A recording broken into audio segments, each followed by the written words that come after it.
اپنی ماں فاطمہ علیہ السلام کے واسطہ سے فرزند نبی ہوں۔ اس کے بعد امام فرماتے ہیں کہ اے ہارون، یہ بتا کہ اگر اسی وقت پیغمبر دنیا میں آ جائیں اور اپنے لیے تیری بیٹی کا سوال فرمائیں تو تو اپنی بیٹی پیغمبر کی زوجیت میں دے گا یا نہیں؟ ہارون برجستہ جواب دیتا ہے، نہ صرف یہ کہ میں اپنی بیٹی کو پیغمبر کی زوجیت میں دوں گا بلکہ اس کارنامہ پر تمام عرب و عجم پر افتخار کروں گا۔ امام فرماتے ہیں کہ تو اس رشتے پر تو سارے عرب و عجم پر فخر کرے گا، لیکن پیغمبر ہماری بیٹی کے بارے میں یہ سوال نہیں کر سکتے، اس لیے کہ ہماری بیٹیاں پیغمبر کی بیٹیاں ہیں اور باپ پر بیٹی حرام ہے۔ امام کے اس استدلال سے حاکم وقت نہایت پشیمان ہوا۔ امام موسیٰ کاظم علیہ السلام نے علم امامت کی بنیاد پر بڑے بڑے مغرور اور متکبر بادشاہوں سے اپنا علمی سکہ منوا لیا۔ امام قدم قدم پر لوگوں کی ہدایت کے اسباب فراہم کرتے رہے۔ چنانچہ جب ہارون نے علی بن یقطین کو اپنا وزیر بنانا چاہا اور علی بن یقطین نے امام موسیٰ کاظم علیہ السلام سے مشورہ کیا تو آپ علیہ السلام نے اجازت دے دی۔ امام نے علی بن یقطین سے فرمایا، تو مسلمانوں کی جان و مال کو ہارون کے شر سے بچانا، ہم تیری 3 چیزوں کی ضمانت لیتے ہیں کہ اگر تو نے اس عہد کو پورا کیا تو ہم ضامن ہیں، تم تلوار سے ہرگز قتل نہیں کیے جاؤ گے، ہرگز مفلس نہ ہوگے، تمہیں کبھی قید نہیں کیا جائے گا۔ علی بن یقطین نے ہمیشہ امام کے پیروکاروں کو حکومت کے شر سے بچایا اور امام کا وعدہ بھی پورا ہوا۔ نہ ہارون پسر یقطین کو قتل کر سکا، نہ وہ تنگ دست ہوا، نہ قید ہوا۔ لوگوں نے بہت چاہا کہ فرزند یقطین کو قتل کرا دیا جائے، لیکن ضمانت امامت علی بن یقطین کے سر پر سایہ فگن تھی۔ چنانچہ تاریخ میں ملتا ہے کہ ایک مرتبہ ہارون نے علی بن یقطین کو لباس فاخرہ دیا۔ علی بن یقطین نے اس لباس کو امام موسیٰ کاظم علیہ السلام کی خدمت میں پیش کر دیا اور کہا، مولا، یہ آپ علیہ السلام کی شایان شان ہے۔ امام نے اس لباس کو واپس کر دیا اور کہا، اے علی ابن یقطین، اس لباس کو محفوظ رکھو، یہ برے وقت میں تمہارے کام آئے گا۔ ادھر دشمنوں نے بادشاہ سے شکایت کی کہ علی ابن یقطین امام کاظم کی امامت کا معتقد ہے، یہ ان کو خمس کی رقم روانہ کرتا ہے، یہاں تک کہ جو لباس فاخرہ تو نے علی ابن یقطین کو عنایت کیا تھا وہ بھی اس نے امام کاظم کو دے دیا ہے۔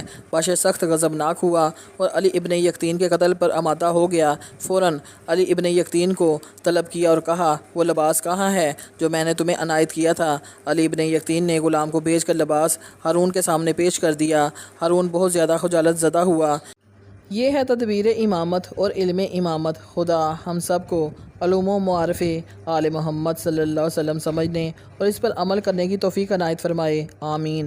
حضرت ابو الحسن موسیٰ کاظم علیہ السلام کی ذات مبارکہ میں اللہ تعالیٰ نے تمام خوبیوں کو ودیعت فرمایا تھا۔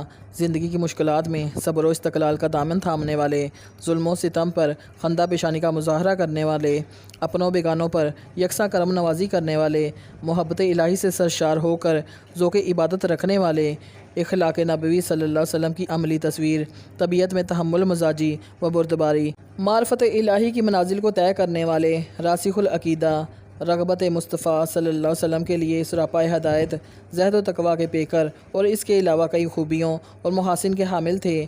خاندانی اوصاف اور خوبیاں آپ علیہ السلام کی زندگی کے ہر پہلو میں دکھائی دیتی ہیں، یہاں تک کہ لوگ آپ علیہ السلام کو ابو صالح کے لقب سے پکارتے ہیں۔ امام موسیٰ کاظم علیہ السلام بہت بڑے عالم، محدث اور فقیہ تھے۔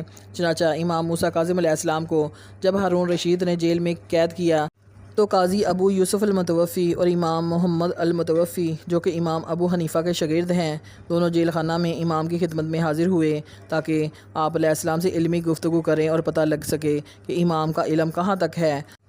جب گفتگو شروع کرنے لگے تو جیلر آپ علیہ السلام کے پاس آیا، کہنے لگا، حضور آج رات میں نے گھر جانا ہے، صبح حاضر ہوں گا، اگر کسی چیز کی ضرورت ہو تو مجھے بتائیں، میں صبح لیتے آؤں گا۔ آپ علیہ السلام نے فرمایا، چلے جاؤ، کسی چیز کی ضرورت نہیں ہے۔ جب وہ چلا گیا تو امام موسیٰ کاظم علیہ السلام نے قاضی ابو یوسف اور امام محمد کو کہا کہ اس آدمی پر مجھے تعجب ہے جو کہتا ہے کہ اگر کسی چیز کی ضرورت ہے تو مجھے بتائیں، میں صبح پیش کر دوں گا، حالانکہ صبح سے پہلے رات کو ہی اس نے فوت ہو جانا ہے۔ جب قاضی ابو یوسف اور امام محمد نے یہ بات سنی تو انہوں نے امام موسیٰ کاظم علیہ السلام سے کوئی علمی گفتگو نہ کی بلکہ اٹھ کھڑے ہوئے اور کہنے لگے کہ ہم تو امام سے فرض اور سنت کے بارے میں گفتگو کرنا چاہتے تھے، لیکن امام نے ہمارے ساتھ علم غیب کے بارے گفتگو شروع کر دی۔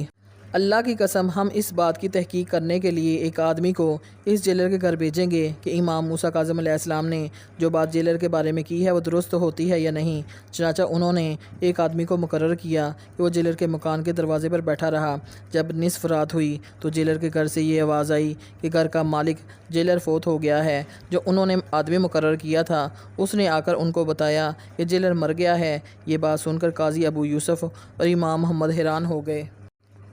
ہارون رشید بادشاہ بنا اور عمرہ کے لیے آیا اور عمرہ سے فارغ ہو کر مدینہ منورہ آیا اور مسجد نبوی صلی اللہ علیہ وسلم میں داخل ہوا اور امام موسیٰ کاظم علیہ السلام کو جو روضہ نبوی صلی اللہ علیہ وسلم کے سامنے مسجد میں نماز پڑھ رہے تھے کو گرفتار کر لیا اور بغداد لے گیا اور آپ علیہ السلام کو قید میں ڈال دیا۔ حافظ ابن حجر عسقلانی لکھتے ہیں کہ ہارون رشید نے آپ علیہ السلام کو جیل سے نکلنے نہیں دیا یہاں تک کہ ماہ رجب 183 ہجری میں آپ علیہ السلام جیل میں وصال فرما گئے، اور مشہور روایت ہے کہ ہارون رشید نے آپ علیہ السلام کو جیل میں قید کر دیا اور ایک آدمی مقرر کیا کہ وہ آپ علیہ السلام کو زہر پلائے۔ چنانچہ اس نے آپ علیہ السلام کو زہر دے دیا جس سے آپ علیہ السلام کو بخار ہوا اور 3 دن کے بعد آپ علیہ السلام کی وفات ہو گئی اور قازمین عراق کے مقام پر آپ علیہ السلام کو دفن کیا گیا۔